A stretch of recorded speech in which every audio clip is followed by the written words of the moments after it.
us. Number 2, live connected. I believe this is one of the most powerful things we can learn. And I've taught on community many times. I'm going to talk a little bit different about the aspect of community this morning. But sometimes in our attempt to refuge, we run from refuge. Because sometimes the things we need the most, we're afraid of the most. Well, I'm afraid of community. I don't want relationships to go too deep because I might get hurt. But it's the relationships that go deep when you keep loving, keep forgiving, keep living in such a way where it's actually the relationships that are going to bring healing to you, not pain to you. Oh, this is such a powerful revelation. See, we have these vain imaginations that community is what's going to hurt us, but it's actually what God's going to use to heal us. Oh, it's one of the most beautiful, underrated gifts that God gives to us is the gift of people, the gift of family, the gift of community. I mean, I could think time and time again of the most difficult times that I've gone through, and it was brothers and sisters that got me through it. It was family. It was people. I said, I love you. I believe in you. It was fathers. It was mothers. And the gift of community. Listen, live connected, church. Do not disconnect from healthy community. And I'm not saying, well, you got to have a covering. I don't even believe in that. You can't even find that in the New Testament. You know, covering, that's just used for pastors to control their sheep. Well, if you're not under my covering, you're not protected. That's a bunch of hogwash. That's a bunch of religious lies. And I'll tear that thing up right now. What you need is healthy relationships. And yes, there is protection. Yeah, there is blessing. But it comes through healthy relationship and honor, not subservient submission. All right, enough of that. Jesus, help me. Sometimes we think we're setting boundaries, but we're actually alienating ourselves from life. Well, I'm just setting boundaries. No, that's what you want to believe, so you can just cut people off and sever the relationships you need the most. I've seen it time and time again, and I've done it time and time again. And what the outcome is pain. More pain than it would have been if I would have stuck through it. Because when you stick through it and stick to it, there is a bond, there is a connection, there is a authority increase. Just like when a couple goes through a valley, they come out stronger on the other side.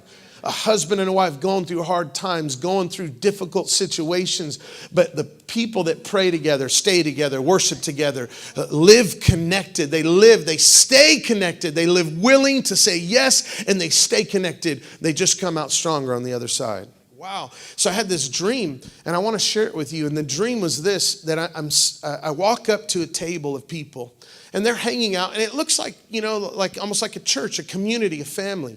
And there's some older people there, some younger people there. And I see this younger man, and his head's on the table. And he's a black man. He's an African-American man, and his head's on the table. And I recognize him. I know this man. And I look at him, and he looks really tired. And I just felt the compassion of God. Like, I want to encourage him. I want him to know that he doesn't have to be tired. So in the dream, I walk up to him, I grab him, and I just embraced him. And I said, I love you, man. I want you to know that you're awesome, and I'm with you, and I'm for you. And if you need something, I'm here, bro. And he's like, thank you. And he had tears in his eyes. Then I walk away, and then later on in the dream, I find out there was a few people in this dream that was harassing him. And they were basically saying that the reason you do this and this and this is because you're black. And in my dream, I was grieved. And I'm like, why? And I woke up, and I'm telling my wife about this. I said, honey, I feel like God's anointed me to bridge the gap between this prejudiced spirit and bring healing to the labels and the lies that we put on one another. Come on, you can give God a shout of praise right there. Because how many would just say enough is enough? How many want to say, I just want to see the walls come down? Enough is enough. We don't got no time for prejudice. Come on. There's a culture shift taking place. There's some Corneliuses that need to meet some Peters. And there's some Peters that need a vision and says, I don't care if you don't think it's kosher. God says, don't question it. If I say it's okay, it's okay. Come on. Look at the person next to you and say, if God says it's okay, it's okay. If God says it's okay, it's okay.